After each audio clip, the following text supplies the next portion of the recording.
lásìkò tí Ndlea àtàwọn tó ń gbé oògùn olóró kọjú ìjà síra wọn níbọn pa ọmọ kékeré kan. Ọmọ kékeré ọmọ ọdún méjì kan Onose tó ń darí bọ̀ láti iléèwé ló ṣàgbákò ikú òjijì látọwọ́ àwọn àjọ tó ń gbógun ti títà àti lílo oògùn olóró nílẹ̀ wa National Drug Law Enforcement Agency Ndlea nílùú Asaba, ìpínlẹ̀ Delta.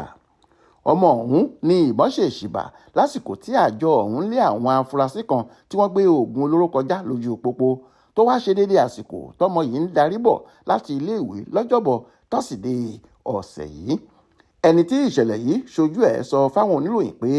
àsìkò tí Ndlea àtàwọn tí wọ́n ń gbé oògùn olóró yìí kọjú ìjà síra wọn tí wọ́n bẹ̀rẹ̀ sí dáná ìbọn fúnra wọn ni ọmọ yìí àti àbúrò rẹ̀ ṣe kòńgẹ́ ìṣẹ̀lẹ̀ náà lásìkò tí ìyá wọn ń kó wọn bọ̀ láti iléèwé.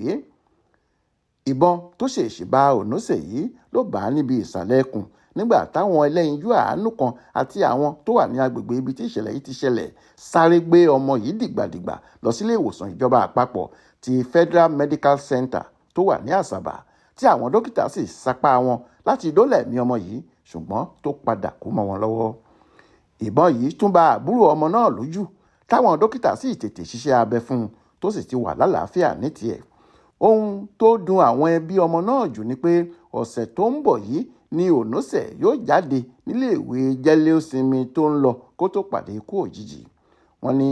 ẹsẹ̀ kan ayé ẹsẹ̀ kan ọ̀run níyá ọmọ yìí wà nílé ìwòsàn nítorí ìṣẹ̀lẹ̀ tó ṣẹlẹ̀ sáwọn ọmọ rẹ̀ yìí bá a lójijì.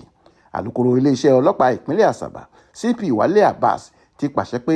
kí wọ́n taari ìṣẹ̀lẹ̀ náà lọ sí olú iléeṣẹ́ ọlọ́pàá láti tẹ̀sán GRA tó wà kí àwọn aláṣẹ lè dá sí i ní kíákíá.